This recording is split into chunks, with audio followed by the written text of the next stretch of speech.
9 జాతీయ మిషన్లలో quantum technology విప్లవం ఒకటని, అందుకే నేషనల్ క్వాంటమ్ మిషన్ ఏర్పాటు అయిందని కేంద్ర శాస్త్ర సాంకేతిక శాఖ సహాయ మంత్రి జితేంద్ర సింగ్ వెల్లడించారు. National quantum mission digital make in India లక్ష్యాలను పర్యవేక్షిస్తోందని చెప్పారు. టెక్నాలజీ ఇండియాను సాధించడంలో క్వాంటమ్ వ్యాలీ కూడా భాగస్వామి అవుతుందని స్పష్టం చేశారు. అమరావతిలో ఏర్పాటు చేసే క్వాంటమ్ కంప్యూటింగ్ వ్యాలీపై నేషనల్ వర్క్షాప్ విజయవాడలో రాష్ట్ర ప్రభుత్వం ఆధ్వర్యంలో నిర్వహించారు. వర్క్షాప్లో ప్రముఖ ఐటీ బహుళజాతి సంస్థల ప్రతినిధులు పాల్గొన్నారు. అదేవిధంగా కేంద్ర ప్రభుత్వంలోని ఉన్నతాధికారులు ఈ కార్యక్రమానికి హాజరయ్యారు. ఈ సందర్భంగా క్వాంటమ్ వ్యాలీ నేషనల్ వర్క్షాప్కు వీడియో కాన్ఫరెన్స్ ద్వారా జితేంద్ర సింగ్ హాజరయ్యారు. ఈ క్రమంలో ఆయన మాట్లాడుతూ దేశంలోని 4 ప్రాంతాల్లో క్వాంటమ్ పరిశోధనా కేంద్రాలను కూడా ఏర్పాటు చేశామని తెలిపారు. 17 రాష్ట్రాలలో 152 సంస్థలు ఈ క్వాంటమ్ సాంకేతికతపై పనిచేస్తున్నాయని అన్నారు. ఏఐసిటిఈ ద్వారా బీటెక్ క్వాంటమ్ టెక్నాలజీలో అందిస్తున్నట్లు వివరించారు. అమరావతిలో ప్రతిష్టాత్మకమైన క్వాంటమ్ వ్యాలీ ఏర్పాటుకు నడుం బిగించిన సీఎం చంద్రబాబుకు ఏపీ ప్రభుత్వానికి తన హృదయపూర్వక అభినందనలు తెలియజేస్తున్నానన్నారు. ఐబీఎం, టీసీఎస్, ఎల్ఎన్టీ, ఆంధ్రప్రదేశ్ మధ్య కుదిరింది కేవలం సాంకేతిక సయోధ్య మాత్రమే కాదన్నారు. భావి భారత సాంకేతిక సారథ్యానికి వ్యూహాత్మక పెట్టుబడిగా భావించాలని తెలిపారు. Friends, the National Quantum Mission, as we all know, is a key pillar in realizing the vision of Honorable Prime Minister with regard to the Atmanirbhar Bharat and also Viksit Bharat 2047. And this mission aims to foster self-reliance and strengthen India's innovative ecosystem, thus boosting global competitiveness and global capacities of India. And may I also add that under the visionary leadership of Honorable Prime Minister Shri Narendra Modi, India is rapidly advancing towards becoming a global leader in quantum technologies and also harnessing its exceptional scientific expertise as well as dynamic entrepreneurial spirit.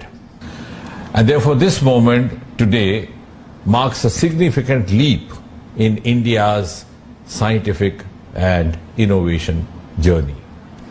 The collaboration between the IBM, the Tata Consultancy Stores, the L&T and the government of Andhra Pradesh is not just a technical alliance, it is indeed a strategic investment in the future of India's technological leadership.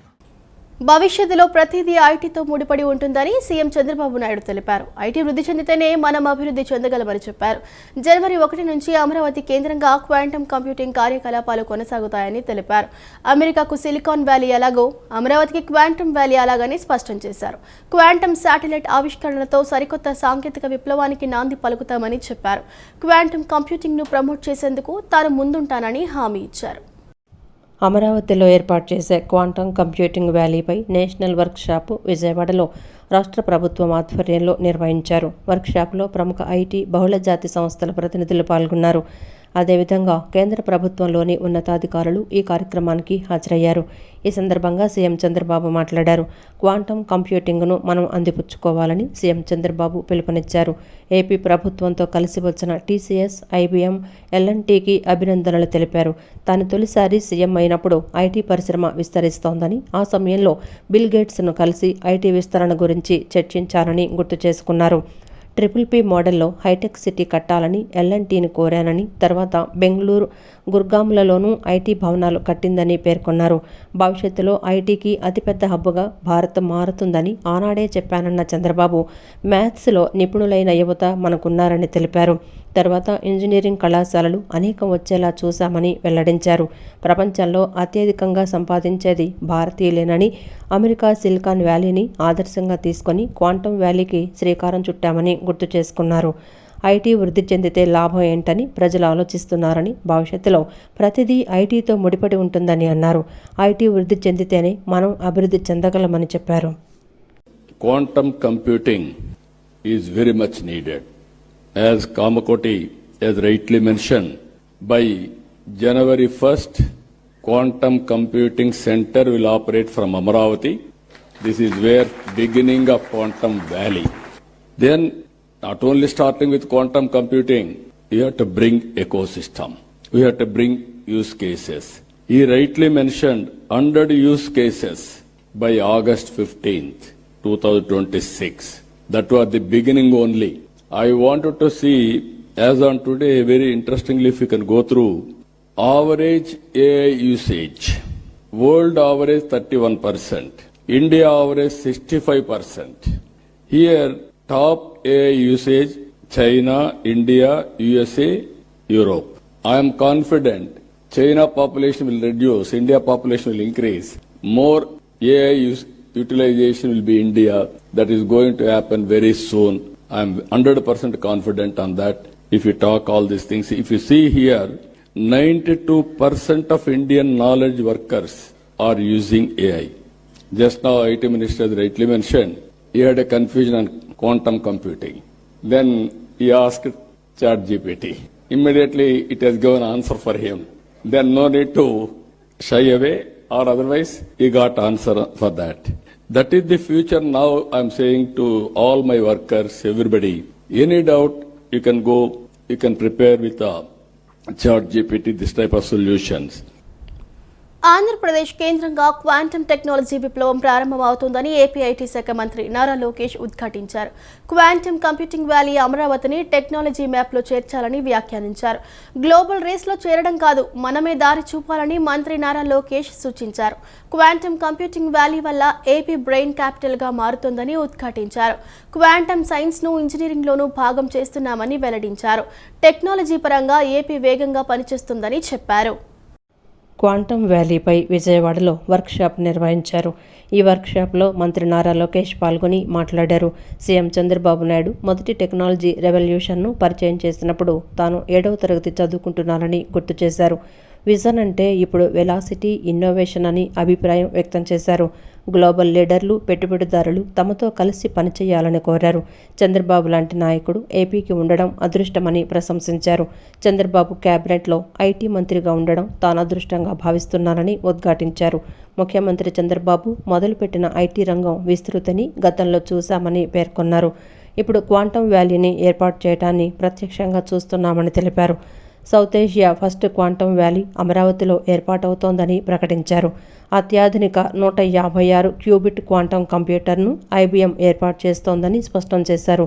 1,00,000కు పైగా IT jobs quantum రంగంలో వస్తాయని ఆశిస్తున్నామని అన్నారు. చంద్రబాబు లాంటి visionary leader పాలనలో AP వేగంగా అభివృద్ధి సాధిస్తోందని తెలిపారు. Silicon valley లాగా క్వాంటమ్ వ్యాలీ కూడా గ్లోబల్ సింబల్ అవుతుందని ఉద్ఘాటించారు. Advanced quantum computer with 156 qubits. Asia's first quantum standards testbed in collaboration with NPL, IEEE, CDAC and AWS. A thriving quantum tech startup ecosystem with anchor support from IBM, TCS, HCL, Tech Mahindra and many more. Our mission is grounded in the strategic foresight backed by the National Quantum Mission announced by our Honorable Prime Minister Narendra Modi ji and enriched by global partnerships. We are collaborating with leading academic powerhouses like IIT Madras, IISc, Purdue University and University of Tokyo. Industry leaders such as Microsoft, LTI Mindtree, QNU Labs and others to co-develop frontier applications in quantum cyber security. Precision sensing for defense, healthcare and aerospace, quantum chips and cryoelectronics, quantum AI for pharma, climate and supply chain resilience. This is our movement to leapfrog, not just to join the global race, but to shape the very direction of this journey. Education, talent and workforce of the future. A quantum future cannot be built without a quantum-ready workforce. We are proud to announce that APSHE's introduction of India's first integrated curriculum in quantum technologies and AI across all our universities. I request Kamakoti Garu and Satyanarayan Garu to guide us in this journey. We are all here to learn. We are all here to collaborate. ఏడాది పాలనలో రాష్ట్రంలో కూటమి ప్రభుత్వానికి అత్యంత ఎక్కువ పేరు తెచ్చిన కీలకమైన అంశాలలో రహదారుల అభివృద్ధి ఒకటని మంత్రి బీసీ జనార్దన్ రెడ్డి అన్నారు. గత ప్రభుత్వంలో గుంతలు పడి అతి దారుణంగా మారిన రోడ్లను మన ప్రభుత్వం అధికారం చేపట్టిన తర్వాత ఒక ఛాలెంజ్ తీసుకుని గుంతలు పూడ్చడం జరిగిందన్నారు.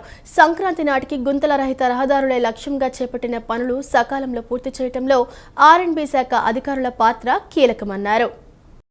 విజయవాడలోని R&B కార్యాలయంలో ఆ శాఖ ENC Naimullah, R&B quality control chief engineer Venkateswararao పదవీ విరమణ ఆత్మీయ అభినందన సభలో బీసీ జనార్దన్ రెడ్డి ముఖ్య అతిథిగా పాల్గొన్నారు. పదవీ విరమణ అవుతున్న ఈఎన్సీ నైముల్లా, సిఈ వెంకటేశ్వరరావులను మంత్రి ప్రత్యేకంగా శాల్వాతో సత్కరించి పుష్పగుచ్చం అందించి సన్మానించారు. అలాగే R&B శాఖ నూతన ఈఎన్సీగా బాధ్యతలు స్వీకరించనున్న వి రామచంద్రను ఈ సందర్భంగా మంత్రి అభినందించారు.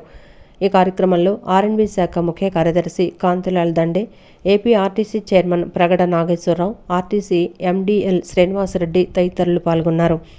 ఈ సందర్భంగా మంత్రి బీసీ జనార్దన్ రెడ్డి మాట్లాడుతూ, నేడు రేపు నియోజకవర్గంలో ముఖ్యమైన ప్రభుత్వ కార్యక్రమాలు ఉన్నప్పటికీ మన R&B శాఖ కుటుంబ సభ్యులకు సంబంధించి రిటైర్మెంట్ కార్యక్రమం జరుగుతున్న క్రమంలో ఇక్కడకు రావటం జరిగిందన్నారు. గత ఏడాది తాను నూతనంగా R&B శాఖ మంత్రిగా బాధ్యతలు చేపట్టినప్పటికీ R&B శాఖ ముఖ్య కార్యదర్శి కాంతిలాల్ దండే, ఈఎన్సీ నైముల్లాలతో కలిసి సమన్వయంతో పనిచేస్తూ R&B శాఖ పురోగతికి పనిచేశామన్నారు. R&B శాఖలో క్షేత్రస్థాయి సిబ్బంది నుంచి ఉన్నతాధికారుల వరకు అంతా కలిసి సమన్వయంతో ముందుకు సాగటం ద్వారా రాష్ట్ర ప్రభుత్వానికి R&B శాఖకు మంచి పేరు వస్తోందన్నారు.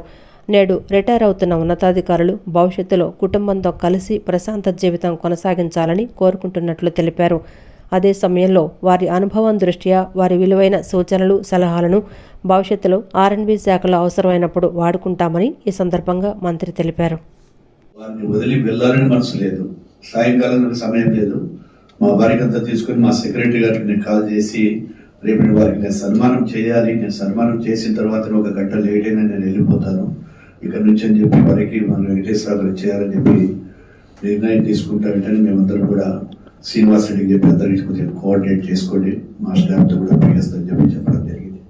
ఎందుకంటే ఇది ఒక కుటుంబ సభ్యుని మనము రిటైర్డ్ అవుతున్నారు వారు, అంటే మనతో కలిసి నాతో దాదాపు ఒక సంవత్సరం కాలం ఎంతో ఆత్మీయంగా ప్రతి విషయానికి కానీ, నేను కొత్తగా మంత్రి అయినందుకు వచ్చినప్పుడు సెక్రటరీ గారు కానీ మీరు కానీ ప్రతి ఒక్కరు కోఆర్డినేషన్ చేస్తేనే R&Bకి పేరు వచ్చింది. ఈరోజు ప్రతి మీటింగ్ లో కూడా ఈరోజు ఏదైనా చెప్పినాడంటే ఇంటెలిజెన్స్ వాళ్ళు కూడా ఒక R&B డిపార్ట్మెంట్ ఈరోజు నెంబర్ 1 స్థానంలో పార్టికల్స్ ని క్లియర్ చేస్తారు.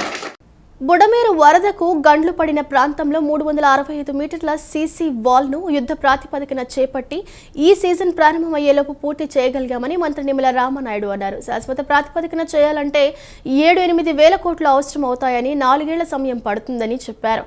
కొంతమేర అయినా వరద ప్రభావం విజయవాడకు లేకుండా చేయాలని సీసీ వాల్తో పాటు 7 కిలోమీటర్లు లెఫ్ట్ బండ్ను దాన్ని 1/2 మీటర్ ఎత్తు పెంచి గ్రావెల్తో పటిష్టపరిచామని చేస్తున్నామని చెప్పారు. బుడమేరు వరదకు గండ్లు పడిన ప్రాంతాల్లో నిర్మించిన సీసీ వాల్ను మంత్రి నిమ్మల రామానాయుడు పరిశీలించారు. అత్యవసర పరిస్థితుల్లో నాడు తాత్కాలికంగా పోడ్చిన 3 గండ్లు కలుపుతూ 23 కోట్లతో సీసీ వాల్ నిర్మాణం చేశామన్నారు. సీజన్ మొదలయ్యేలోగా సీసీ వాల్ పనులు యుద్ధ ప్రాతిపదికన పూర్తి చేశామని తెలిపారు. వెలగలేరు వద్ద రెగ్యులేటర్ గేట్లు మార్చి 1.8 కోట్ల రూపాయలతో కొత్త గేట్లను అమర్చామన్నారు. బుడమేరు గట్టు పటిష్టత కోసం వెలగలేరు నుండి ఈలప్రోలు వరకు 7 కిలోమీటర్ల పొడవున గ్రావెల్ వేసి బండ్ను పటిష్టపరిచామని చెప్పారు. ఎనికేపాడు నుండి కొల్లేరు వరకు 57 కిలోమీటర్ల పొడవున బుడమేరు డ్రైన్ పొడికతీత పనులు జరుగుతున్నాయని అన్నారు. కొల్లేరు నుండి ఉప్పటేరు మీదుగా బుడమేరు డ్రైన్ నీరు సముద్రంలోకి పోయేలా 9 కోట్లతో డీసిల్టింగ్ పనులు జరుగుతున్నాయని చెప్పారు. ఎనికపాడు యూటీ సామర్థ్యాన్ని 4,000 క్యూసెక్కుల నుండి 20,000 క్యూసెక్కులకు పెంచేలా ప్రతిపాదనలు చేశామన్నారు. ఈ యొక్క ఫ్లడ్ నుంచి కొంతమేరైనా సరే విజయవాడకి మరి ఎఫెక్ట్ లేకుండా ఉండాలనే ఉద్దేశంతో సీసీ వాల్తో పాటుగా ఏదైతే 7 కిలోమీటర్స్ ఈ లెఫ్ట్ బెండ్ ఏదైతే ఉందో దాన్ని మళ్ళీ మరి ఇంకొక 1/2 మీటర్ హైట్ చేసి గ్రావెల్ పాత్ తోటి ఆ బండని స్ట్రెంగ్తన్ చేస్తూ ఉన్నాం. అదేవిధంగా ఏదైతే వెలగలేరు రెగ్యులేటర్కి సంబంధించి లాస్ట్ టైం ఫ్లడ్ వచ్చినప్పుడు గేట్లు కూడా ఓపెన్ కాల, ఎందుకంటే గత 5 సంవత్సరాల్లో కనీసం గ్రీజ్ పెట్టి కూడా మెయింటెనెన్స్ లేదు. ఆ గేట్లను అప్పుడు ఏదైతే రైతుల సహకారంతో ఆ రోజు జేసీబీలతోటి ఆ గేట్లు లేపినటువంటి పరిస్థితి. ఇప్పుడు ఆ గేట్లన్నీ కూడా 12 గేట్లు కూడా మళ్ళీ కొత్త గేట్లు 1,80,00,000 రూపాయలతోటి నూతనంగా అమర్చి ఆ గేట్లను కూడా ఫ్రీగా మనం లిఫ్ట్ చేసుకునే విధంగా ఏర్పాటు చేయడం జరిగింది. అదేవిధంగా ఏదైతే విజయవాడకు సంబంధించి ఈ ఓల్డ్ ఛానల్ మరి ఏదైతే బుడమేరు ఉందో ఆ వాటరు అక్కడ ఎనికేపాడు యూటీ ఏదైతే ఉందో అది ఇప్పుడు 4,000 క్యూసెక్కుల సామర్థ్యం ఉంది. దాన్ని 20,000 క్యూసెక్కుల సామర్థ్యానికి పెంచేటువంటి విధంగా ఆ వెనికేపాడు నుంచి కొల్లేరుకి వెళ్ళేటువంటి బుడమేరు డ్రైన్ 57 కిలోమీటర్లు కూడా మొత్తం డీసిల్టింగ్ చేసుకుంటూ దాన్ని కూడా క్లియర్గా ఉంచుకునేటువంటి విధంగా ఆ కొల్లేరుకు వచ్చినటువంటి నీరు కూడా ఉప్పుటేరు మీదుగా సముద్రంలోకి పోయేటువంటి విధంగా 9 కోట్ల రూపాయలు నిధులిచ్చి మన టెండర్లు పిలిచి ఇప్పుడు మానసిక రుగ్మతలతో బాధపడే వారి పట్ల క్లినికల్ సైకాలజిస్టులు సానుభూతి ప్రేమతో వ్యవహరించాలని, వారి సమస్యలను తెలుసుకుని న్యాయం చేసేందుకు కృషి చేయాలని త్రిపుర రాష్ట్ర గవర్నర్ ఇంద్రసేనారెడ్డి అన్నారు. వారి సమస్యలను ఓపికగా విని తగిన చికిత్స చేయాలన్నారు. మానసిక సమస్యలతో బాధపడుతున్న వారికి సేవ చేయడం పుణ్యకార్యంగా భావించాలన్నారు. రాష్ట్ర ప్రభుత్వం సహకారంతో doctor NTR university of health sciences ఆధ్వర్యంలో రిహాబిలిటేషన్ కౌన్సిల్ ఆఫ్ ఇండియా అనుమతితో రాష్ట్రంలో మొట్టమొదటగా ఇన్లాస్ హాస్పిటల్లో ఎంఫిల్ క్లినికల్ సైకాలజీ పీడీసీపీ కోర్సులు ప్రారంభోత్సవ కార్యక్రమం విజయవాడలోని ఓ హోటల్లో జరిగింది. ఈ కార్యక్రమంలో త్రిపుర రాష్ట్ర గవర్నర్ ఎన్ ఇంద్రసేనారెడ్డి, వైద్య ఆరోగ్య శాఖ మంత్రి Satikumar Yadav, doctor NTR health university vice chancellor doctor P Chandrasekhar, registrar doctor V Radhikareddy, doctor Indla Ramasubbareddy, doctor Vishal ఇండ్ల పాల్గొన్నారు. జ్యోతి ప్రజ్వలన చేసి కార్యక్రమాన్ని ప్రారంభించారు. మంత్రి సతీకుమార్ యాదవ్ తాను రచించిన సతీకాలం పుస్తకాలను గవర్నర్ ఇంద్రసేనారెడ్డికి బహూకరించారు. అనంతరం ఎంఫిల్ క్లినికల్ సైకాలజీ పీడీసీపీ కోర్సుల్లో రాత పరీక్ష ద్వారా ప్రవేశాలు పొందిన 12 మందికి ప్రవేశ పత్రాలను మంత్రి గవర్నర్ అందజేశారు. ఈ సందర్భంగా గవర్నర్ మాట్లాడుతూ మానసిక రుగ్మతలతో బాధపడే వారికి చికిత్స చేసే వైద్యులు, ఆసుపత్రులు ఎంతో ప్రత్యేకమని చెప్పారు. మానసిక సమస్యలతో బాధపడేవారు సమస్యను చెప్పుకోవడానికి కూడా భయపడుతుంటారని, బాధితులకే కాదు వారి తల్లిదండ్రులకు కూడా కౌన్సిలింగ్, చికిత్స చేయాల్సిన అవసరం ఉందన్నారు. మానసిక అనారోగ్యానికి అనేక కారణాలు ఉన్నాయని వాటిని గుర్తించి చికిత్స చేయాలన్నారు. చాలామంది వాళ్ళకున్నటువంటి సమస్యని చెప్పుకోవటానికి భయపడతారు. ఇంతకుముందు సత్యకుమార్ గారు చెప్పారు కదా, ఈ డాక్టర్ అంటే ఏంటిది, వాళ్ళని ఏ రకంగా చూస్తారు అనేటువంటి ఇది చెప్పారు. 40 ఏండ్ల కింద ఇక్కడ విజయవాడలో హాస్పిటల్ పెట్టినప్పుడు ఇక్కడేంది సైకాట్రిక్ డాక్టర్ అని అంటే ఇక్కడ పిచ్చి డాక్టరు, పిచ్చోళ్ళ డాక్టరు, కేవలం పిచ్చోళ్ళు అని చెప్పి అవతల వాళ్ళనే కాదు, కొద్ది రోజుల తర్వాత డాక్టర్ని కూడా అట్నే పిలుస్తారు. ఏ రకమైనటువంటి సిచ్యువేషన్ వస్తుంది అని అంటే ఆ డాక్టర్ ఇంటికి ఏదన్నా బంధువు దీంట్లో పోయి వచ్చినా, లేదన్నా అవసరం కొద్ది పోయి వచ్చినా ఈ డాక్టర్ దగ్గరికి ఎందుకు పోయినాడని అంటారు. కాబట్టి ఆ రకమైనటువంటి ఫీలింగ్ ఆ టైంలో ఆ రకంగా ఉన్నటువంటి సందర్భంలో కూడా డాక్టర్ రామసుబ్బారెడ్డి గారు ధైర్యం చేసి ఇక్కడ ఈ యొక్క హాస్పిటల్ ఓపెన్ చేయటం ఏదైతుందో చాలా గొప్ప విషయం. అనంతరం మంత్రి సతీకుమార్ యాదవ్ మాట్లాడుతూ రాష్ట్రంలో 76.22% మంది మానసిక సమస్యలతో బాధపడుతున్నారని తెలిపారు. అనారోగ్య కారణాల వల్ల ప్రజలు పడుతున్న ఇబ్బందులు, ఆసుపత్రుల్లో ఉన్న సమస్యలు, కల్పించాల్సిన సదుపాయాలు చూసి మార్పు తీసుకురాగలనా అని తాను కూడా డిప్రెషన్లోకి వెళ్లానని అన్నారు. అయితే అందరి సహకారంతో ఒక్క ఏడాదిలో సంతృప్తికరమైన మార్పును తీసుకురాగలిగానని అన్నారు. రాష్ట్రంలో ప్రభుత్వ మానసిక వైద్యశాల ఒక్క విశాఖపట్నంలో మాత్రమే ఉందని, అందులో సెంటర్ ఫర్ ఎక్సలెన్స్ను 10 రోజుల్లో ప్రారంభించబోతున్నామని, బెంగళూరు నిమ్హాన్స్ తరహాలో అభివృద్ధి చేస్తామని చెప్పారు. ఇవాళ మెంటల్ హెల్త్ సమస్యలు మనకు తెలిసినవే. మనం బయటవన్నీ మామూలు వీటి గురించి మాట్లాడుతుంటాం, కానీ ప్రధానంగా లోపలే అనేక రకాలైన మానసిక రుగ్మతలతో, మానసిక అనారోగ్యంతో ప్రజలు బాధపడుతున్నారు. మన దేశంలో 15 కోట్ల మంది మానసిక వ్యాధులతో బాధపడుతున్నారు, అనేక రకాల రుగ్మతలతో బాధపడుతున్నారు, ఆత్మ న్యూనత భావానికి గురవుతున్నారు. చిన్నపిల్లలు కూడా ప్రమాదం చాలా ఎక్కువ దీంట్లో ఉంది. దాని కారణంగా వాళ్ళు చదువు మీద దృష్టి పెట్టలేకపోవడం, ఒక బాధ్యతాయుతమైన పౌరుడిగా తయారు కాకపోవడం, తద్వల్ల సమాజానికి నష్టం జరుగుతుంది. అయితే ఇంతటి ప్రధానమైన విషయం మీద ఎందుకు ఇన్నాళ్ళు ఎవరు దృష్టి పెట్టట్లేదు అంటే దృష్టి పెట్టారు. అందుకనే ఈ 2014-15 ఆర్థిక సంవత్సరంలో మెంటల్ హెల్త్ కోసం బడ్జెట్ కేవలం 20 కోట్ల రూపాయలు మాత్రమే ఉంటే 2015-16 ఆర్థిక సంవత్సరానికి అది కాస్త 434 కోట్ల నిమ్హాన్స్కి కేంద్ర ప్రభుత్వం మంజూరు చేయడం జరిగింది. అనంతరం డాక్టర్ ఇండ్ల రామ్ సుబ్బారెడ్డి, డాక్టర్ విశాలెండ్ల కోర్సుల వివరాలను, వాటి ఆవశ్యకతను వివరించారు. ఆంధ్రప్రదేశ్ చరిత్రలో ఒక ముఖ్యమైన మైలురాయి కాబోతుంది. ఎందుకంటే ఎంఫిల్ క్లినికల్ సైకాలజీ అనే కోర్సు ఇంతవరకు మన రాష్ట్రంలో లేదు. ఇలాంటి వాళ్ళు డాక్టర్లతో పాటు వీళ్ళు కూడా చాలా అవసరం. మానసిక సమస్యలతో బాధపడే వాళ్ళకు డాక్టర్లు ఒకవైపు, ఈ క్లినికల్ సైకాలజిస్టులు వాళ్ళు అసెస్మెంట్లు, టెస్టులు చేయడము, థెరపీలు చేయడం, ఇవన్నీ కూడా ఇలాంటి కోర్సు కోసం మేము గత కొన్ని సంవత్సరాల నుంచి కష్టపడితే చివరకు ఇది central government, state government, NTR health university, ఇన్ని డిపార్ట్మెంట్స్ అన్ని పర్మిషన్స్ తీసుకొని ఇలాంటి కోర్సు స్టార్ట్ చేయడం జరిగింది. కాబట్టి ఈరోజు దీనికి ముఖ్య అతిథులుగా ఇంతమంది విశాల్ గారు చెప్పారు. కాబట్టి ఇలాంటిది భవిష్యత్తులో, అంటే మాకు 12 సీట్లే ఇచ్చారు, భవిష్యత్తులో మరిన్ని సీట్లు, ఎందుకంటే సీట్లు కూడా ఎక్కువ ఇవ్వరు. ఇది కేవలం MSc MPhil clinical psychology, training మాత్రం హాస్పిటల్లో. సిఏ అంటాం, అంటే రీహాబిలిటేషన్ కౌన్సిల్ ఆఫ్ ఇండియా వారి పర్మిషన్తో, మన స్టేట్ గవర్నమెంట్ యొక్క సహకారంతో, మన హెల్త్ మినిస్టర్ గారు శ్రీ సత్యకుమార్ యాదవ్ గారు, స్పెషల్ చీఫ్ సెక్రటరీ కృష్ణబాబు గారు, రిజిస్ట్రార్ డాక్టర్ రాధికారెడ్డి గారు, వీరి అందరి సహకారంతో ఎన్నో పర్మిషన్స్ దీనికి అవసరమై ఉంటాయి. వారందరూ చాలా చేయూతనివ్వడం వల్ల ఈ కోర్స్ని ఫైనల్గా మన ఆంధ్ర రాష్ట్రంలో ఇవాళ స్టార్ట్ చేయడం అవుతోంది. ఈ ఎంఫిల్ కోర్సులో 6 మంది విద్యార్థులు doctor NTR university of health sciences పెట్టిన ఎంట్రన్స్ ద్వారా పరీక్షకు హాజరై ఎవరైతే ఇంటర్వ్యూలో మార్క్స్ సాధించారో అత్యధికంగా వారందరికీ ఈ సీట్లు ఇవ్వడం జరిగింది. 2014 నుంచి 2019 వరకు చంద్రబాబు ముఖ్యమంత్రిగా ఉన్నప్పుడు ప్రతి సంవత్సరం 250 కోట్ల రూపాయలు ఇచ్చి విజయవాడ నగరాన్ని కాపాడారని, జగన్మోహన్ రెడ్డి ముఖ్యమంత్రిగా 5 ఏళ్లలో ఒక్క రూపాయి ఇవ్వకపోయినా అడిగిన వారు లేరు, తెచ్చిన వారు లేరని ఎమ్మెల్యే గద్దె రామ్మోహన్ అన్నారు. మొట్టమొదటి సంవత్సరం 150 కోట్లు ఇస్తామని చెప్పి పంగనామం పెట్టారని, తరువాత 4 సంవత్సరాలు బడ్జెట్లో కేటాయింపు లేదన్నారు. రాజకీయాలు ఎన్నికలకే పరిమితమని, DPRను వీఎంసీ అధికార పక్షం రిజెక్ట్ చేసినంత మాత్రాన పనులు ఆగిపోతాయనుకుంటే మీ తెలివి తక్కువతనమన్నారు. ఖచ్చితంగా DPR తయారు చేయించి ఎన్ని వేల కోట్ల రూపాయల తీసుకొచ్చి మౌలిక సదుపాయాలు కల్పిస్తామన్నారు. విజయవాడ తూర్పు నియోజకవర్గం రాణిగారి తోట 17, 18 డివిజన్లలో గుంటూరు బాపనయ్య నగర్, సిద్ధం కృష్ణారెడ్డి రోడ్డు జంక్షన్ ప్రాంతంలో ఎమ్మెల్యే గద్దె రామ్మోహన్ పర్యటించారు. నిరుపేద కుటుంబాలకు చెందిన 2 పార్టీ కార్యకర్తలకు స్వయం ఉపాధి చేసుకునేందుకు 40,000 రూపాయలు విలువ చేసే టిఫిన్ బండి, తోపుడు బండి పంపిణీ చేశారు. డివిజన్ పార్టీ అధ్యక్షురాలు రాయి రంగమ్మ, వేముల దుర్గారావు, కూటమి పార్టీ నాయకులు, కార్యకర్తలతో కలిసి డివిజన్లో పర్యటించి స్థానికంగా ఉన్న సమస్యలను అడిగి తెలుసుకున్నారు.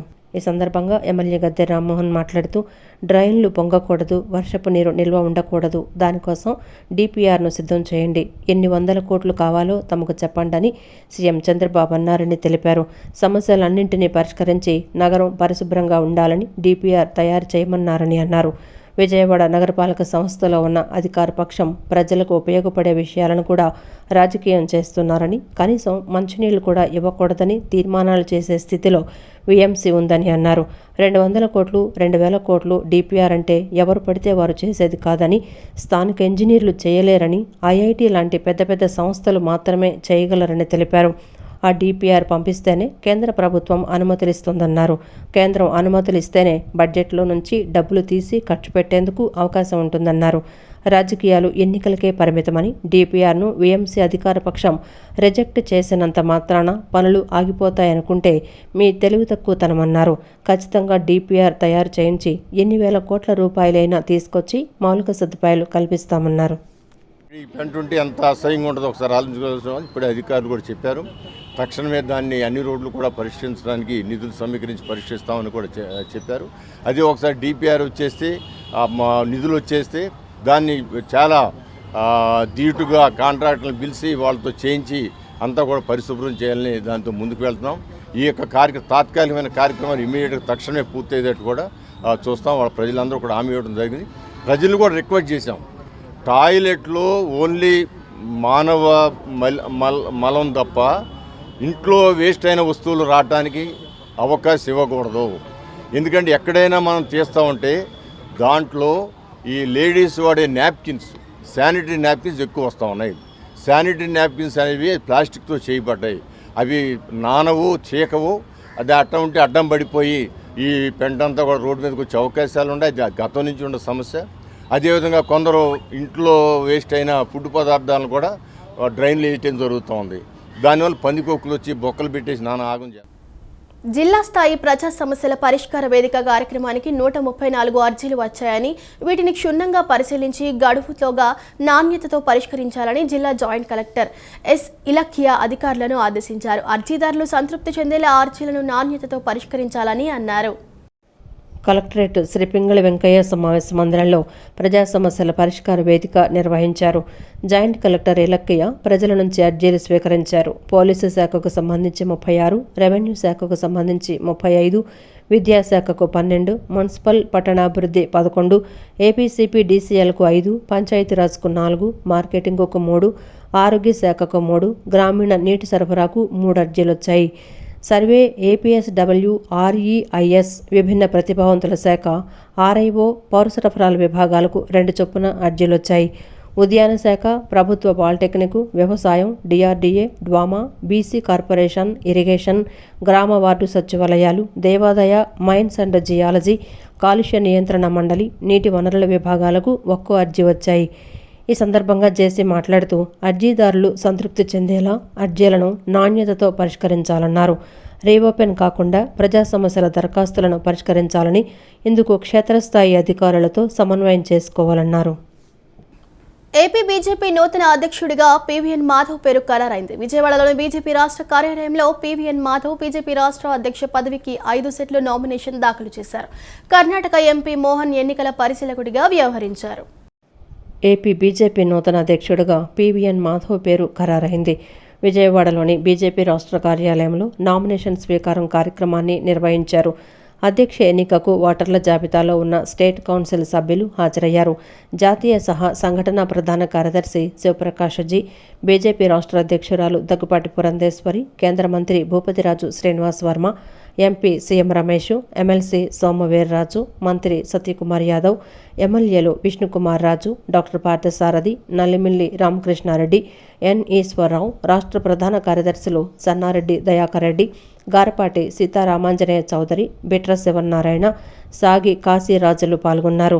ఎన్నికల అబ్జర్వర్ ఎంపీ పివి మోహన్, ఎన్నికల అధికారి రాజ్యసభ సభ్యులు పాకా వెంకట సత్యనారాయణలు ప్రతి ఒక్కరూ హాజరు పరిశీలించారు. బీజేపీ రాష్ట్ర అధ్యక్ష పదవికి పీవీఎన్ మాధవ్ 5 సెట్లు నామినేషన్ దాఖలు చేశారు. మాధవ్ గతంలో శాసన మండలిలో బీజేపీ ఫ్లోర్ లీడర్గా జూలై 9న జరిగే కార్మిక సంఘాల సమ్మెకు వామపక్ష పార్టీలు మద్దతు ఇస్తున్నాయని సిపిఐ రాష్ట్ర కార్యదర్శి రామకృష్ణ తెలిపారు. మోడీ ప్రభుత్వం కార్మికుల హక్కులపై వ్యతిరేక విధానాలను అనుసరిస్తున్నారని, చంద్రబాబు ప్రభుత్వం కూడా అదే దారిలో ఉందని మండిపడ్డారు. కేంద్ర రాష్ట్ర ప్రభుత్వాలు అమలు చేస్తున్న స్మార్ట్ మీటర్లపై పోరాటానికి సిద్ధమవుతున్నట్లు ఆయన ప్రకటించారు. హనుమాన్పేట దాసరి భవన్లో వామపక్ష పార్టీ నేతల ఉమ్మడి సమావేశం జరిగింది. ఈ సమావేశంలో సిపిఐ రాష్ట్ర కార్యదర్శి రామకృష్ణ, సిపిఎం రాష్ట్ర కార్యదర్శి సి శ్రీనివాసరావు మరియు ఇతర వామపక్ష పార్టీ నాయకులు పాల్గొన్నారు. సమావేశం అనంతరం ఏర్పాటు చేసిన విలేకరుల సమావేశంలో సిపిఐ రాష్ట్ర కార్యదర్శి కె రామకృష్ణ మాట్లాడుతూ జూలై 9న జరిగే కార్మిక సంఘాల సమ్మెకు వామపక్ష పార్టీలు మద్దతిస్తున్నాయని తెలిపారు. మోడీ ప్రభుత్వం కార్మికుల హక్కులపై వ్యతిరేక విధానాలను అనుసరిస్తున్నారని, చంద్రబాబు ప్రభుత్వం కూడా అదే దారిలో ఉందని చెప్పారు. నెల్లూరు, వల్లవపాడు ప్రాంతంలో రైతుల భూములపై చేసిన ఆందోళనలను ప్రభుత్వం బలవంతంతో తార్మిక కొట్టడాన్ని తీవ్రంగా ఖండించారు. జూలై 2న ఆ ప్రాంతాల్లో వామపక్ష పార్టీ నాయకులు పర్యటన నిర్వహించనున్నట్లు తెలిపారు. స్మార్ట్ మీటర్లపై పోరాటానికి సిద్ధమవుతున్నామని, కరెంటు ఛార్జీలు పెంచడం వల్ల ప్రజలకు భారమే పెరిగిందని, మోడీ, అదానీ మధ్య ఉన్న అనుబంధం కారణంగా ప్రభుత్వం స్పందించడం లేదని విమర్శించారు. అలాగే ప్రతిపక్ష ఉండగా స్మార్ట్ మీటర్లపై ఆందోళన ప్రకటించిన టీడీపీ ఇప్పుడు మౌనంగా ఎందుకు ఉందని ప్రశ్నించారు. అయినా సరే ప్రశాంతంగా వారు అర్జీల రూపంలో నిరసన తెలియజేసిన ఈ ప్రభుత్వం ఏమాత్రం పట్టించుకోలేదు. పర్యవసానంగా నిన్న వారందరూ కూడా హైవే రోడ్డెక్కి నిరసనకు పూనుకున్నారు. మరి ఇవాళ వాళ్ళ నాయకులను అరెస్ట్ చేసి వాళ్ళందరూ కూడా చెల్లాచెదురు చేసి ఉద్యమాన్ని అణచడానికి పూనుకుంటా ఉన్నారు. వామపక్ష పార్టీల తరఫున ప్రభుత్వం యొక్క ఈ కార్పొరేట్ అనుకూల వైఖరిని సంపూర్ణంగా ఖండిస్తూ ఉన్నాం.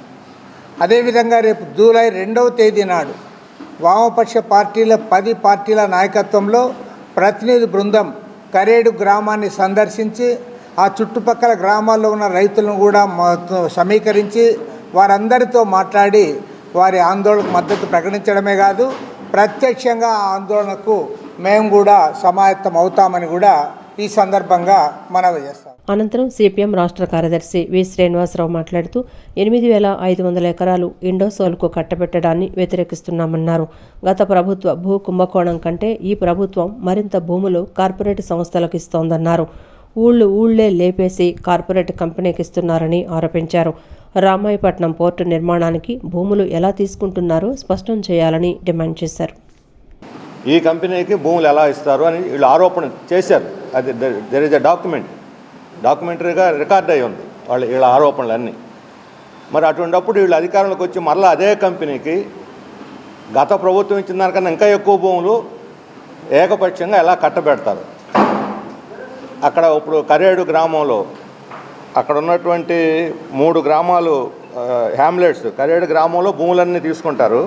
అవి కాకుండా రామకృష్ణాపురం, ఉప్పరపాలెం, పొట్టనగుంట ఈ 3 గ్రామాలు, 2 గ్రామాలు ట్రైబల్ విలేజెస్ యానాది కాలనీ, ఒకటి దళితులు ఉండేది. అంటే ఎస్సీ ఎస్టీలు ఊళ్ళు లేపేస్తున్నాం, మీ ఊళ్ళో లేచిపోవాలని చెబుతున్నారు. ఎక్కడ పోతారు వాళ్ళు, ఎలా బతుకుతారు? అంటే భూమి లేనటువంటి వాళ్ళకి రేపు కాంపెన్సేషన్ కూడా ఎవరు? రాష్ట్రంలో కాంగ్రెస్ పార్టీ బలోపేతం కోసం విస్తృత స్థాయి సమావేశం నిర్వహించామని, కార్యాచరణపై ప్రతి జిల్లాలో సమావేశం ఏర్పాటు చేశామని, కాంగ్రెస్ పార్టీ నాయకులు కార్యకర్తల సూచనలు తీసుకున్నామని ఏపీసీసీ అధ్యక్షురాలు వైఎస్ షర్మిలారెడ్డి పేర్కొన్నారు. 4 ఏళ్ల కాలంలో ఏపీలో కాంగ్రెస్ను అన్ని విధాలా బలోపేతం చేస్తామని షర్మిల స్పష్టం చేశారు. కాంగ్రెస్ పై నమ్మకం, రాజకీయాలపై ఆసక్తి ఉన్నవారు, భవిష్యత్తులో ఎమ్మెల్యే కావాలి అనుకునేవారు ముందుకు రావాలని ఆమె పిలుపునిచ్చారు.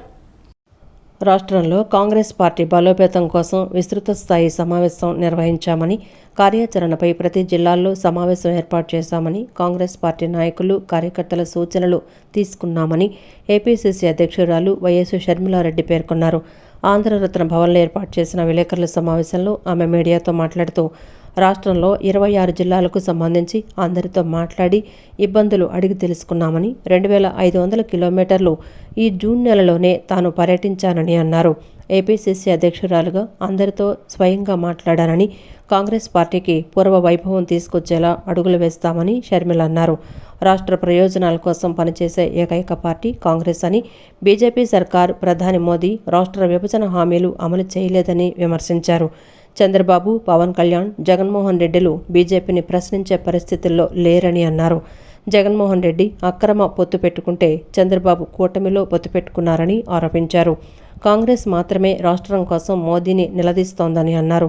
కేంద్రంలో మోదీ అధికారంలో ఉన్నారంటే అందుకు చంద్రబాబే కారణమని, అయినా రాష్ట్రం కోసం చంద్రబాబు కేంద్రంపై ఒత్తిడి తేవడం లేదని విమర్శించారు.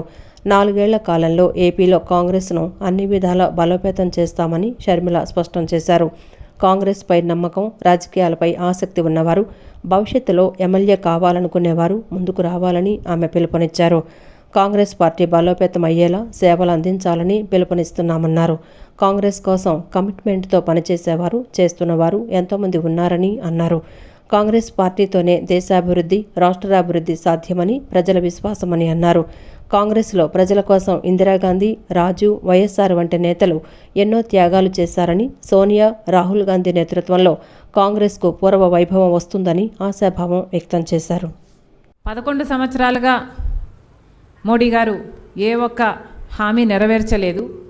ఇప్పటికీ కూడా పోలవరం ప్రాజెక్టు తీసుకుంటే 45 మీటర్లు కాదు 41 మీటర్లకే నీటి నిల్వ చేయాలి అన్నట్టుగా ఫైనాన్స్ మినిస్టర్ గారు ఆ ఫిగరు మెన్షన్ చేస్తూ దీనికైతేనే ఇన్ని డబ్బులు ఇస్తామని చెప్తే, ఒక్కరంటే ఒక్క పార్లమెంటేరియన్ కూడా వైసీపీ నుంచి కానీ, టీడీపీ నుంచి కానీ, జనసేన నుంచి కానీ, బీజేపీ నుంచి కానీ ఒక్కరంటే ఒక్క పార్లమెంటేరియన్ కూడా లేదు ఇది పోలవరం ప్రాజెక్ట్ 30 లక్షల ఎకరాలకు నీళ్ళిచ్చే ప్రాజెక్టు, ఈ ప్రాజెక్టు లిఫ్ట్ ఇరిగేషన్ కాకూడదు అంటే 45 మీటర్లో నీటి నిల్వతో కట్టాల్సిన అవసరం ఉంది. 900 మెగావాట్లు విద్యుత్ ఉత్పత్తి చేయాలి అంటే ఇది ఫుల్ కెపాసిటీలు రన్ చేయాల్సిన అవసరం ఉంది.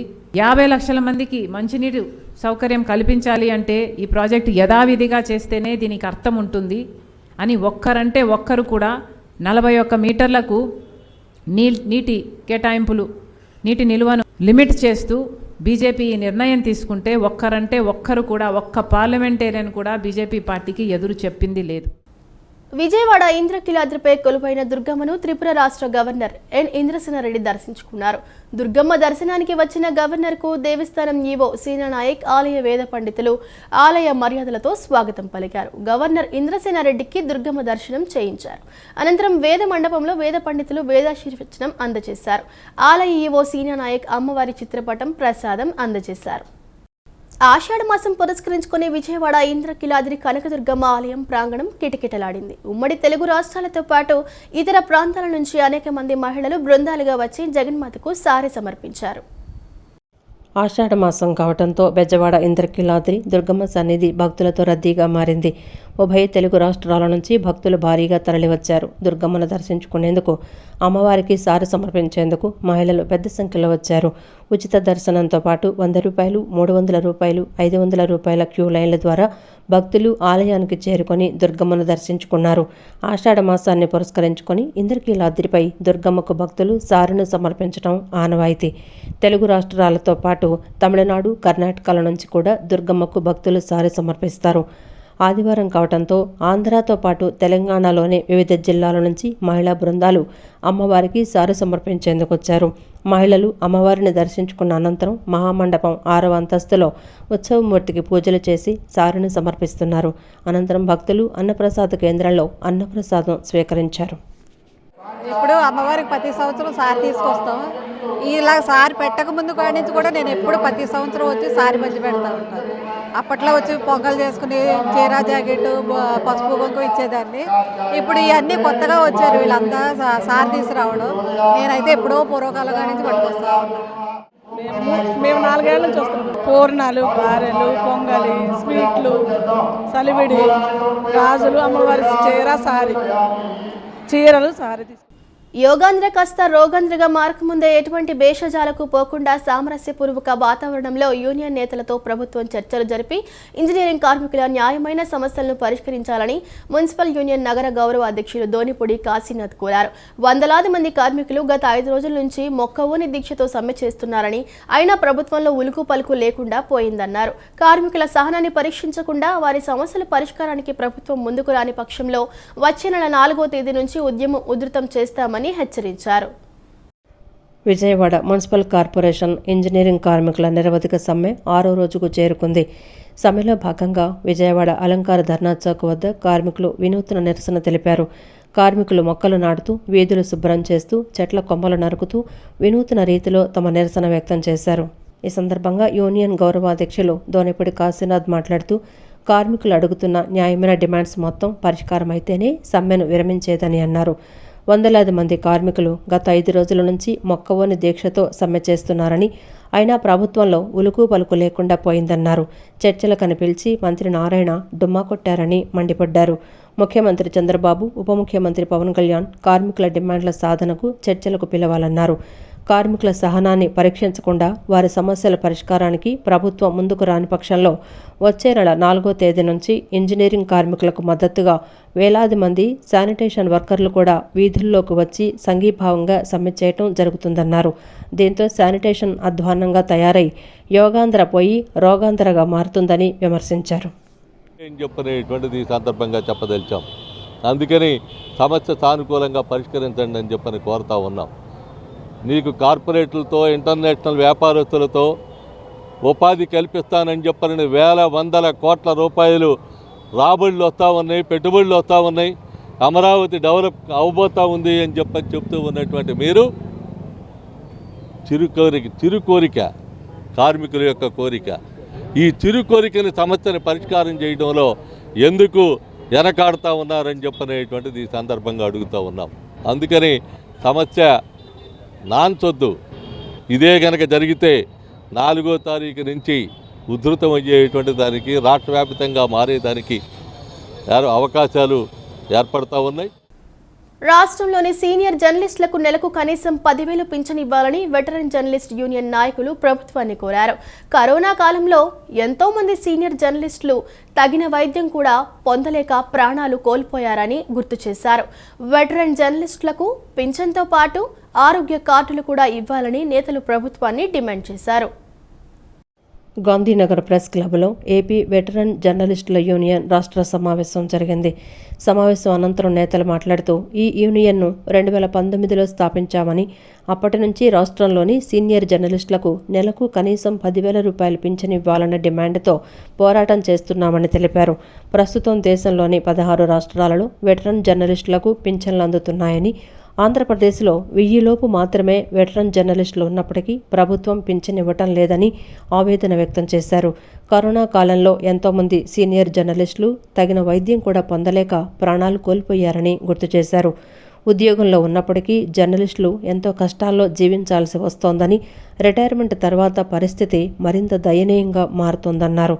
వెటరన్ జర్నలిస్టులకు పింఛన్తో పాటు ఆరోగ్య కార్డులు కూడా ఇవ్వాలని నేతలు ప్రభుత్వాన్ని డిమాండ్ చేశారు.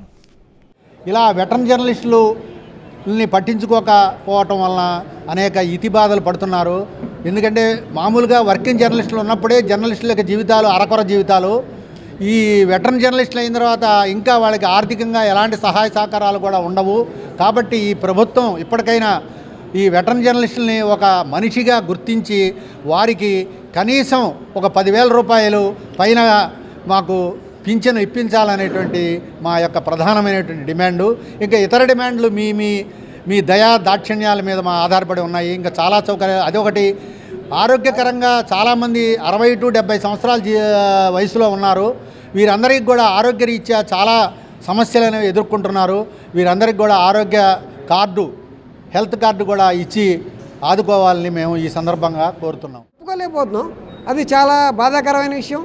కాబట్టి ఏంటంటే మేము ఉద్దేశం ఏంటంటే మిగతా యూనియన్లు అందరూ కూడా ఈ విషయంలో ఏకతాటిపై రావాలి. మనం మిగతా పెద్ద పెద్ద యూనియన్లన్నీ కూడా పెన్షన్ మీద దృష్టి కేంద్రీకరించండి. మనం 200 మంది 300 మంది ఎంత ఇనిషియల్గా స్టార్ట్ చేద్దాము. రాష్ట్ర చేస్తే 5-6 ఎంత వచ్చినా ఎంత పెంచినా సరే కామన్ మ్యాన్కి ఇచ్చిన దానికంటే కొంచెం ఎక్కువ చేసి పెన్షన్ ఇవ్వండి.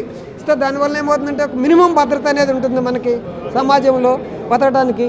కాబట్టి మా యూనియన్ తరఫున మరి ప్రభుత్వానికి ముఖ్యంగా ముఖ్యమంత్రి గారికి, లోకేష్ గారికి, పవన్ కళ్యాణ్ గారికి, ఇతరులకు మేము మా విజ్ఞప్తి ఏంటంటే దయచేసి మా వెటరన్ జర్నలిస్టులకి ఇంతని పెన్షన్ ఇవ్వండి. పెన్షన్ సంబంధించి ఎంత వచ్చింది అనేది మీకు మెమోరాండం మేము సమర్పిస్తున్నాం, అన్ని జీవులతో సహా ఇస్తున్నాం. ఎన్డీఏ కూటమి ఎన్నికలకు ముందు అనేక వాగ్దానాలు చేసిందని, అధికారంలోకి వచ్చిన తర్వాత వాటిని అమలు చేయడంలో విఫలమైందని సిఐటియు నాయకుడు ఉమామహేశ్వరరావు అన్నారు. కూటమి వచ్చి ఏడాది అయినా భవన నిర్మాణ సంక్షేమ బోర్డు లేదు, పునరుద్ధరణ లేదు. గత ప్రభుత్వంలో దారి మళ్లించిన కార్మికుల సంక్షేమ నిధి 2,500 కోట్లు జమ అయింది లేదన్నారు. సంక్షేమ బోర్డును పునరుద్ధరించి అందులో ట్రేడ్ యూనియన్లకు అవకాశం కల్పించాలని, సంక్షేమ నిధిని బోర్డులో జమ చేయాలని డిమాండ్ చేశారు. ఎన్టీఆర్ జిల్లా బిల్డింగ్ వర్కర్స్ యూనియన్ 10వ మహాసభ రామవరపాడు కన్వెన్షన్లో నిర్వహించారు.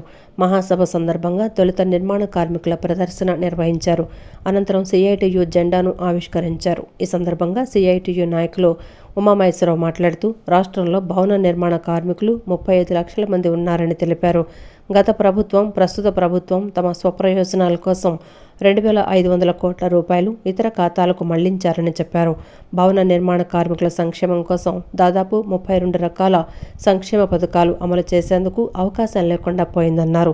దీనిపై గతంలో పెద్ద ఎత్తున ఆందోళన చేస్తే సంక్షేమ బోర్డును పునరుద్ధరిస్తామని చంద్రబాబు, పవన్ కళ్యాణ్ వాగ్దానం చేశారన్నారు.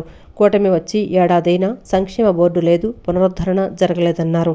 భవన నిర్మాణ కార్మికులకు పనులు లేక అనేక ఇబ్బందులు పడుతున్నారని చెప్పారు. గ్రామీణ ఉపాధి హామీ తరహాలో పట్టణాల్లో కూడా అమలు చేసి భవన నిర్మాణ కార్మికులకు పని కల్పించాలని కోరారు.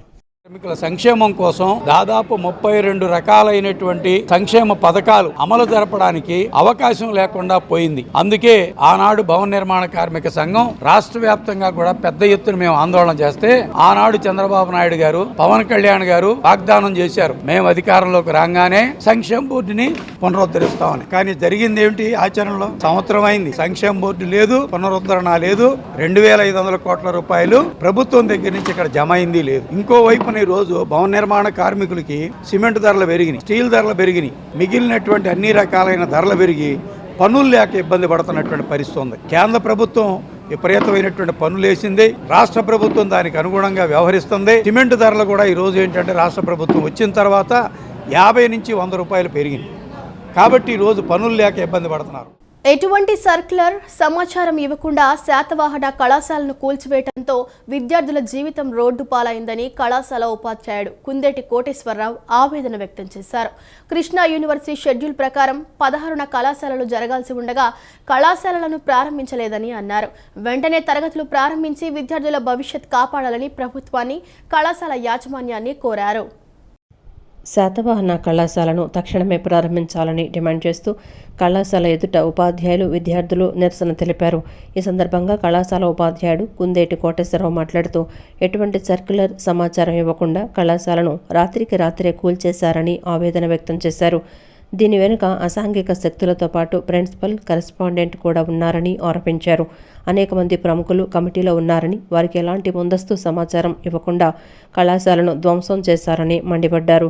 కృష్ణా యూనివర్సిటీ షెడ్యూల్ ప్రకారం 16న కళాశాలలు జరగాల్సి ఉండగా కళాశాలను ప్రారంభించలేదని, ప్రిన్సిపల్ మాత్రం దాటవేత ధోరణి అవలంబిస్తున్నారని చెప్పారు. మేనేజ్మెంట్ వెంటనే కళాశాలను ప్రారంభించాలని కోరారు. మరి ఈ కమిటీలో వైస్ ప్రెసిడెంట్ సాంబిరెడ్డి గారు ఉన్నారు. ఇలాంటి ప్రాముఖ్యమైన వ్యక్తులకు సమాచారం ఇవ్వకుండా, ఉపాధ్యాయులకు సమాచారం ఇవ్వకుండా కళాశాలను అక్రమంగా కూల్చివేశారు. దీనివల్ల విద్యార్థులు ఎంతో ఇబ్బందులకు గురి అవుతున్నారు. కృష్ణా యూనివర్సిటీ షెడ్యూల్ ప్రకారం జూన్ 16వ తారీఖు నుంచి అన్ని అఫిలియేటెడ్ కాలేజెస్ ఓపెన్ అయ్యాయి, డిగ్రీ కాలేజెస్ అన్నీ. కానీ 16వ తారీఖు నుంచి కాలేజీ జరగటం లేదు. ప్రిన్సిపాల్ 24వ తారీఖు ఓపెన్ చేస్తామని మెసేజ్ పెట్టాడు. 24వ తారీఖు కాలేజీ తీయలేదు. తర్వాత 30వ తారీఖు కాలేజీ తీస్తామని మెసేజ్ పెట్టాడు. 30వ తారీఖు కాలేజీ తీయలేదు.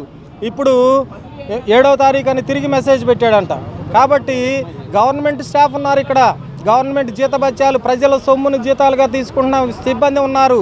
ప్రిన్సిపాల్ అనే అతను పర్మనెంట్ ప్రిన్సిపాల్ కాదు, FAC అతనికి ఎక్కడిది ఏ విధమైన అధికారంతో ఇలా కాలేజీని మూసివేసి పోస్ట్ పోన్ చేస్తున్నాడు. అనంతరం శ్రావణి అనే విద్యార్థిని మాట్లాడుతూ తాను 2వ సంవత్సరం డిగ్రీ చదువుతున్నానని చెప్పారు. త్వరలోనే తమకు పరీక్షలున్నాయని, కళాశాల ప్రారంభం కాకపోవడం ఆందోళన కలిగిస్తోందన్నారు. డిగ్రీ పూర్తవుతుందా లేదా అనే భయంగా ఉందని ఆవేదన వ్యక్తం చేశారు. కళాశాల ప్రారంభించి తరగతులు కొనసాగించాలని కోరారు. పరిస్థితులను వీళ్ళు కలగజేశారు. ఇది ఎంతవరకు సబబో మాకైతే అర్థం అవడం లేదు. మేమైతే చాలా ఆందోళన చెందుతున్నాం. మేము ఈ పరీక్షలు అసలు రాయగలమా, ఈ డిగ్రీ మేము పూర్తి చేయగలమా అనే పరిస్థితిలో ఈ రోజున మేము ఉన్నాం. మా ఇంట్లో వాళ్ళ సపోర్ట్తో ఇంతగానం మేము ముందుకు వచ్చినందుకు గాను మా స్టాఫ్ ఎవరైతే ఉన్నారో వాళ్ళందరూ కూడా మాకెంతో సపోర్టివ్గా ఉంటూ ప్రతిదీ అర్థమయ్యేలా వివరిస్తూ మేము ఈ రోజున ఫస్ట్ ఇయర్ BScలో మంచి మార్కులతో, ఫస్ట్ గ్రేడ్ మార్కులతో పాస్ అయ్యేలాగా మాకు చాలా సహకారాన్ని అందించారు. Second year and third year కూడా మేము ఇలాగే కంప్లీట్ చేసి ఫర్దర్గా ఏదో జాబ్లో జాయిన్ అవుదాం అనుకున్న టైంలో, మేము అంత హ్యాపీగా ఉన్న టైంలో ఈ రోజున ఇలా చేయడం అది మాకు చాలా ఇబ్బందికరంగా, చాలా బాధాకరంగా అనిపిస్తుంది. అనంతరం కళాశాల పూర్వ ప్రిన్సిపల్ ఉయ్యూరు సాంబిరెడ్డి మాట్లాడుతూ నగరం నడిబొడ్డున 5 ఎకరాల కళాశాల స్థలంపై కన్నేసిన పెద్దలు ప్రభుత్వ అండదండలతో కళాశాలను కబ్జా చేసేందుకు ప్రయత్నిస్తున్నారని ధ్వజమెత్తారు. కళాశాల కమిటీలో కొందరు స్వార్థపరులు వారితో కుమ్మక్కయి కళాశాల విద్యార్థులను వీధుల పాలు చేశారని మండిపడ్డారు. స్టూడెంట్ కూడా జాయిన్ అయ్యే పరిస్థితి లేదు. అదేవిధంగా కాలేజీలో ఇప్పుడు చదువుకునే విద్యార్థులు వచ్చారు, వాళ్ళు కూడా వచ్చి మా క్లాసులు ఎప్పుడేంటని రోజు వాళ్ళు రావటం, గేటు మూసేసి ఉంటే తిరిగి వెళ్ళిపోవటం, ఈ విధంగా జరుగుతుంది. ఈ విధంగా ఇక్కడ పనిచేసే సిబ్బందికి ప్రభుత్వమే జీతాలు చెల్లిస్తూ మరి ప్రభుత్వమే వాళ్ళకి విద్యను తెప్పించవలసిన బాధ్యత ఉంది. వెంటనే ప్రభుత్వం జోక్యం చేసుకుని కాలేజీని రీఓపెన్ చేయించి విద్యార్థులందరికీ కూడా ప్రతిరోజు కూడా పాఠాలు చెప్పించే విధంగా చర్యలు తీసుకోవాల్సిందిగా మేము కోరుతున్నాం. YCP MLA YS Jagan Reddy PUBG game ఆడటం వల్ల చిప్పోయిందని, ఈసెట్ కౌన్సిలింగ్ ఎప్పుడు జరుగుతుందో తెలియకుండా జాప్యం జరిగిందంటూ చేసిన వ్యాఖ్యలు జగన్ అవివేకానికి నిదర్శనమని TNSF ఎన్టీఆర్ జిల్లా ప్రధాన కార్యదర్శి పి చరణ్ సాయి యాదవ్ విమర్శించారు. జగన్కి తెలిసింది ఒకటే, ఎన్డీఏ కూటమి ప్రభుత్వంపై బురద చల్లటం మాత్రమేనని అన్నారు. శవ రాజకీయాలు చేయటంలో జగన్ టాపర్ అయినా జగన్కి విద్యా వ్యవస్థపై అవగాహన శూన్యమన్నారు. విజయవాడ గురునానక్ రోడ్డులోని ఎంపీ కేశినేని శివనాథ్ కార్యాలయంలో TNSF ఎన్టీఆర్ జిల్లా ప్రధాన కార్యదర్శి పి చరణ్ సాయి యాదవ్ మీడియా సమావేశం నిర్వహించారు. సమావేశంలో ఆయన మాట్లాడుతూ జగన్ హయాంలో ఈసెట్ కౌన్సిలింగ్ 2022లో సెప్టెంబర్లో, 2023లో జూలై ఆఖరుకు కౌన్సిలింగ్ పూర్తి చేశారన్నారు. ఎన్డీఏ కూటమి ప్రభుత్వం జూలై 3వ వారంలోపు ఈసెట్ కౌన్సిలింగ్ నిర్వహిస్తుందని రాష్ట్ర మంత్రి నారా లోకేష్కు విద్యార్థుల భవిష్యత్తే ముఖ్యమన్నారు. విద్యాశాఖ మంత్రిగా నారా లోకేష్ బాధ్యతలు చేపట్టిన నాటి నుంచి విద్యా వ్యవస్థలో వినూతన మార్పులకు శ్రీకారం చుట్టారన్నారు. మంత్రి నారా లోకేష్ నిబద్ధతకు నిదర్శనం ప్రభుత్వ పాఠశాల గేట్లకు నో అడ్మిషన్ల బోర్డులు కనిపించడం అన్నారు. విద్యా వ్యవస్థలో తీసుకొస్తున్న మార్పుల వల్ల విద్యార్థుల తల్లిదండ్రులకు ప్రభుత్వ పాఠశాలలపై నమ్మకం పెరిగిందని చెప్పారు. ఈసెట్, ఎంసెట్ పరీక్షలన్నీ సమయానికే జరుగుతున్నాయని, ఆ విషయం ఎమ్మెల్యే జగన్ గ్రహించాలన్నారు. ఈసెట్ కౌన్సిలింగ్కి ఏ విద్యార్థులు హాజరవుతారనేది అసలు జగన్కి తెలుసా అని ప్రశ్నించారు. జగన్కి తెలిసిందే ఒక్కటే, ఎన్డీఏ కూటమి ప్రభుత్వంపై బురద చల్లటం మాత్రమేనన్నారు. రాష్ట్రంలో విద్యార్థులు ఏం చదువుతున్నారో తల్లిదండ్రులకు తెలియని దుస్థితిలో ఉన్నప్పుడు ఈ రాష్ట్రంలో తల్లిదండ్రులకి, పేరెంట్స్కి, టీచర్లకి మధ్య ఒక వారధి నిర్మించి వారి భవిష్యత్తు గురించి మాట్లాడే విధంగా మెగా టీచర్స్ మీటింగ్ నిర్వహించి దాన్ని విజయవంతం చేశాం. ఈరోజు రాష్ట్రంలో ఈసెట్ కానీ ఎంసెట్ కానీ ప్రతిదీ కూడా చట్టబద్ధంగా జరుగుతూ ఉన్నాయి. ఈరోజు మీకు తెలియనప్పుడు తెలుసుకోండి, అంతేగాని కూటమి ప్రభుత్వం మీద బుర్రజిల్లే పనులు చేయొద్దు. ఈరోజు రాష్ట్రంలో ఒక ఉత్తముడు, విద్యావంతుడు రాష్ట్ర విద్యాశాఖ మంత్రిగా విద్యాశాఖలో అనేక మార్పులు తీసుకొచ్చున్నారు. ఈరోజు రాష్ట్రంలో లోకేష్ గారు ఒకటి కాదు, ప్రతి ఒక్క క్లాస్ టు క్లాస్ తిరిగి వాళ్ళకి విద్యలో ఏం చెప్తున్నారు, సిలబస్ ఏం తీసుకొస్తున్నారు, ఆఖరికి వాళ్ళు వేసుకునే యూనిఫామ్ నుంచి స్కూల్కి వెళ్ళే బ్యాగ్ దాకా కూడా ప్రతిదీ నాణ్యమైనది తీసుకొస్తూ ఉన్నారు. నీలాగా ఎక్కడా కూడా నీ ఫోటో, నీ తండ్రి ఫోటో వేసుకున్నట్టు ఎక్కడా వేసుకోలే. ఈరోజు ఈ వార్త ఇంతటితో సమాప్తం. నమస్కారం.